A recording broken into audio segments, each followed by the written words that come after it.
Good morning, everybody. What a happy morning. It's a beautiful, snowy, blue sky day. I'm getting out skiing at the first second that I can.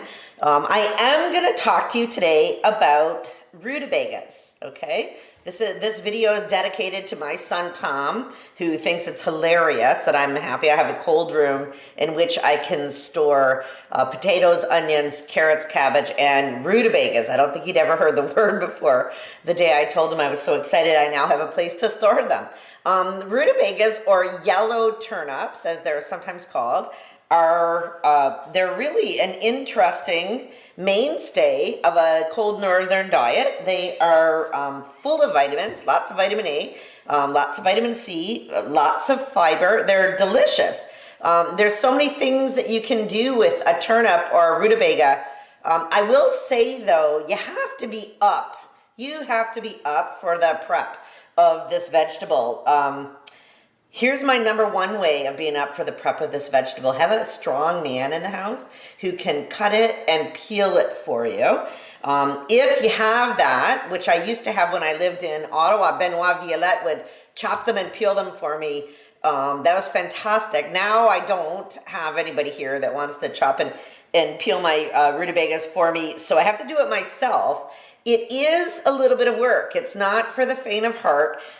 Almost 100% of the time when you see this in the province of Ontario, it will be waxed. They wax it, and a waxed rutabaga will keep in a chilly room for 2 months, like, months, even 4 months. They'll keep for a good long time. And that is why most producers of them wax them before they sell them. However, the wax is a bit of a pain. I've tried boiling it off. It doesn't even work. Really the only way you can get it off is to peel it off. So that means that you're peeling your rutabaga from the get-go, okay? There's no other way to prepare it, but it's so worth it. They're so tasty. They're so nutritious. They're so cheap. They're so... they last for a good long time in the fridge or in the cold room. They're really great to have around. I notice now recipes where people are julienning them and toasting them like French fries, which is quite delicious. You can mash them like mashed potatoes. You can cook them with carrots. Almost every recipe that involves rutabaga will ask you to add like a tablespoon of brown sugar or maple syrup, because they could have a little bit of a tang, like a bitter taste. It's not unpleasant, but it might come as a bit of a surprise. If you think they look like carrots, so they're going to be sugary like carrots, it's not quite exactly that flavor, but they are very delicious and they are very nutritious, and they're totally worth keeping and eating. I love them, actually, myself. They really add something nice and different and a bit of a zest to a plate. But there is a bit of work involved, and there is a bit of bitterness involved that you might want to offset with 1 spoon of brown sugar. Almost every recipe for turnips involves butter. Butter improves everything. But they are a great fiber-filled, low-calorie, very nutritious vegetable. And, for those of us who live in the north, that is a great thing to be able to find in January or February. It's not hard to find in August or September, but a little bit harder in the winter. And so rutabagas or yellow turnips are great in the winter. So give me just one moment. I'm going to talk to you a little bit about actually cleaning this guy. Okay, so let's spend just a moment talking about chopping this fellow up and actually cleaning a rutabaga.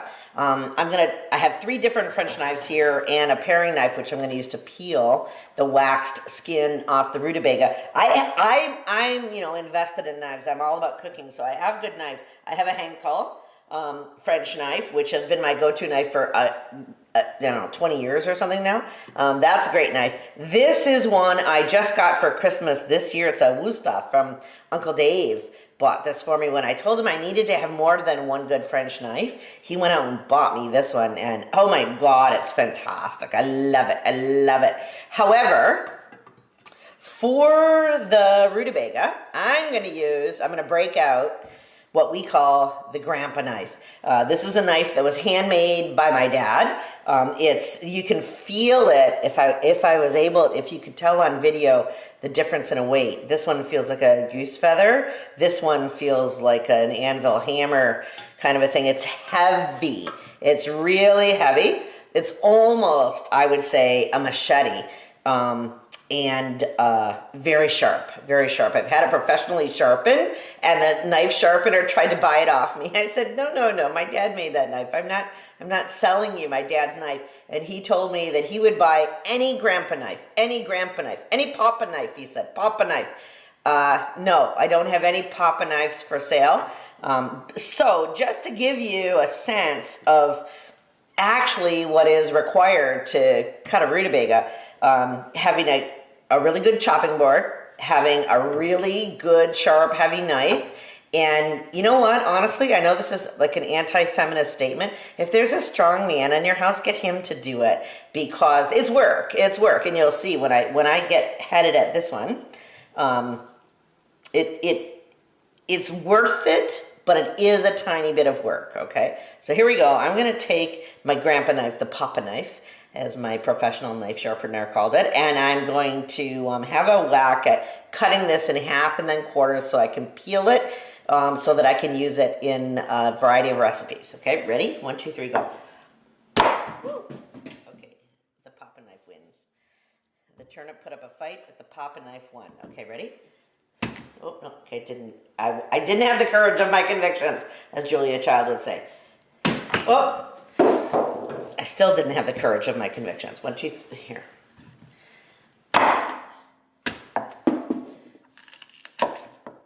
Okay. 1, 2, 3. Okay. Yeah, you really need to have the courage of your convictions if you're going to cut up a turnip. Even when I have the courage of my convictions, it still takes a little bit of work. Okay, 1, 2, 3. I should be able to get through this in 1. Actually, the only thing that's lacking is the courage of my convictions. There we go. Okay, I'll just pause the video while I pick up the turnip that flew all over my kitchen. Okay, so here we go. I have cut the rutabaga or turnips into relatively manageable sizes. They went flying all across the kitchen. Honest to gosh, cutting up a turnip it's a big hairy deal. But what I'm gonna do now is I'm gonna cut off the peel, which is waxed. Honestly, if I could find an unwaxed turnip, I'd buy it in a heartbeat, because I wouldn't even mind to cook it with the peel on, but because they almost always come waxed, that's what I'm stuck with. So anyway, once you've got it chopped up, it's the chopping that's the work. The peeling is really not that much work, as you can see. Okay, so once I've got it chopped, I'm going to peel it. And then once I have it chopped and peeled, I'm going to use it in a variety of recipes. I could make like turnip fries with it, which I think if you have a craving for French fries, you want to salt them and bake them, something like that experience. Turnips are a good alternative to potatoes. They're lower in carbohydrates and higher in almost every other vitamin. They're much more comparable to squash, cabbage, or carrots in terms of being a yellow vegetable that's very high in fiber and very low in simple carbohydrates. It takes a little bit of work for your body to digest a turnip. So I'm gonna continue peeling this. This is just one rutabaga that I peeled. I'm gonna continue peeling it, and then I'll come back when I'm all done. Oh, look at that, it's going pretty quick actually. I have to say, once you get it chopped up, the rest of the work is pretty easy. So I'm gonna finish peeling it, and then we'll come back and we'll look at a few of the things that you could do with a rutabaga or a yellow turnip, as they are sometimes called in the province of Ontario, and see if perhaps it inspires you to do something cool in your own kitchen. I'll be right back. Okay, so I actually did use kind of a tag team approach to the knives on this project. I have to tell you, while I'm cutting this raw turnip, I'm eating it constantly. I can't believe how delicious it is. Like, you could eat raw turnip all day long. It's such a break from carrots and celery and other raw vegetables. Really tasty, tasty, tasty chopped up raw vegetable. Why not eat raw turnip? It's beautiful.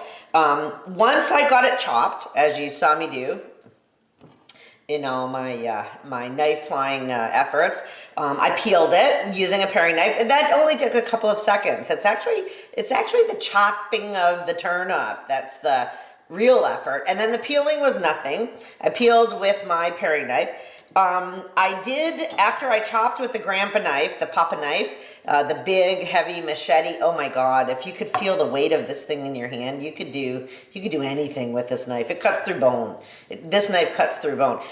So I used this to chop the turnip into manageable pieces, and then once I did that, I used my beautiful Listoff knife to actually julienne a whole section of the turnip. Now you could just toss them in like a half of a teaspoon of olive oil and a little bit of seasoning, whatever you like, cayenne or salt or chili powder, curry powder is good, and toast them in the oven at 425. They come out like French fries, and they're beautiful. And then the rest of it I left in chunks because I'm going to go on to make a potage recipe. I will show you how to do that in the next video. But in the meantime, I hope I have encouraged you to buy a rutabaga, buy a yellow turnip in the province of Ontario, chop it up, peel off the wax skin.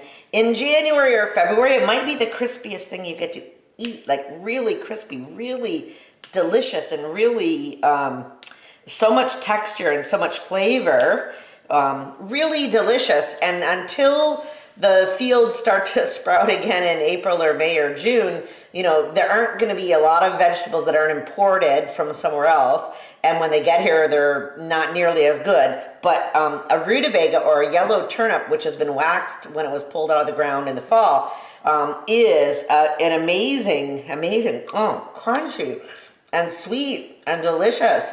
I don't even think it needs brown sugar. I think it's perfect the way it is. So there we go. If you've never approached a rutabaga, I hope that this video will encourage you to do so. Be confident in the kitchen. Have fun cooking for your family. This is Rita Smith, the #1 food fairy, signing off.